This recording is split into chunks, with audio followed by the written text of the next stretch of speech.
Hey guys, I just want to take you back to a moment in time during our review of the Audi RS7. We were in Morocco testing the car, and if you've watched the full video, then you probably know that this involved quite a bit of enthusiastic driving.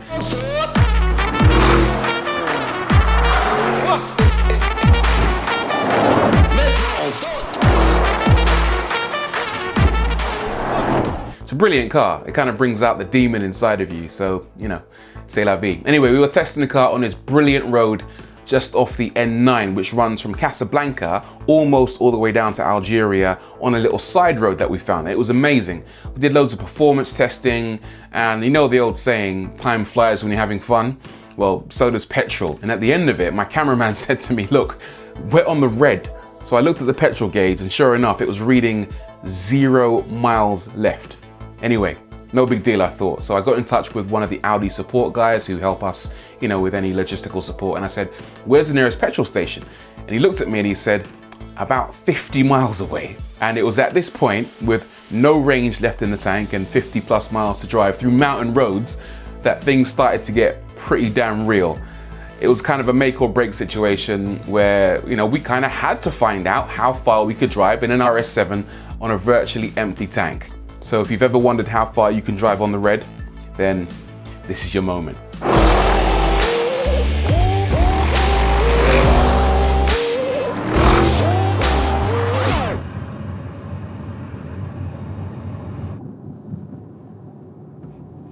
The car's been warning me for some time that I've been running low on fuel, but I've been operating in UK mentality thinking, yeah, there's a petrol station around the corner. The car does come with cylinder deactivation, so instead of running on 8 cylinders, it can run on 4. And it also has mild hybrid technology, so in theory, it has a little electric alternator type belt that can kick in to assist the engine and take the strain off. But there's no amount of mild hybridization or cylinder deactivation that's gonna help me in this situation. So, fingers crossed. Now, I should probably mention at this point that driving in Morocco up near the Atlas Mountains, especially when you're running low on petrol, is difficult primarily because of the hills. The elevation change is enormous. And on the uphill sections, I couldn't go that quickly. So I found myself being overtaken by really slow moving traffic. And then on the downhill section, I'd catch up to that traffic because I'd have to maintain momentum to try and drive myself up the next uphill stretch. So I must have looked like an absolute lunatic in this car, taking his time going up, but then hooning it down. I've got a convoy of Renault 4s on some sort of rally, just taking their time.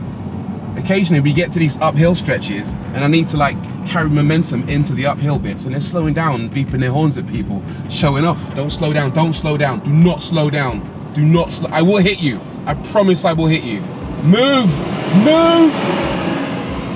I'm getting some really weird feelings in the car now. I can't tell if it's switching between 8 and 4 cylinders or just running out of petrol. I don't know what's going on, but it feels, either it feels weird or I'm panicking. Probably the latter. Oh no, more hills. After what felt like hours and hours and hours, we made it to a petrol station. There it is, there's one. Yes, we made it. Oh my God, we've made it. Yes, get in. Oh my, what side is it on? What side is it on? What side is it on? Where's the petrol thing? Ah, okay, it's on my right, it's on my right. No, there's someone getting in there. Oh my God, oh, I'll turn around, I'll turn around. I'll tell you what, if we run out now, I will go mental. Oh! Sweet, sweet unleaded. Get in. Oh mate, we got the tech guys with us. I can feel my heart right now. We came that close to running out, I swear. I'll be more responsible about putting my foot down in future. But yeah, well done Audi. Clearly the cylinder deactivation and the mild hybrid stuff works. So there you go, the end result was that we made it, 87 kilometers, 54 miles on the red, and when we topped it up at the end, we brimmed it with 72 liters of unleaded, which was enough to fill the 75 litre fuel tank, meaning that we had another 3 liters to play with. That's 0.65 UK gallons, and the car will do 28 miles per gallon officially, and all that fuel would have taken us an extra 18 miles on top. So that's a total of 70 miles on empty. But that's hypothetical. I was too stressed out to figure out what my actual MPG was when I was hypermiling, but my average MPG for the whole day was 11 miles per gallon, meaning that we could have done an extra 7 miles with the just over half a gallon we had left in the tank and in the fuel line. So in answer to anyone who might be asking the question, how far can you go in a 4-litre twin-turbo V8 powered Audi RS7 when the fuel gauge is on the red, reading 0, somewhere between 50 and 70 miles in Morocco, if your name's Rory. Don't come to me if you get more or less. Anyway, hope you enjoyed that. We'll try and bring you some more behind the scenes footage, some action from our shoots in the near future, and we've got some good stuff coming up, so look forward to that.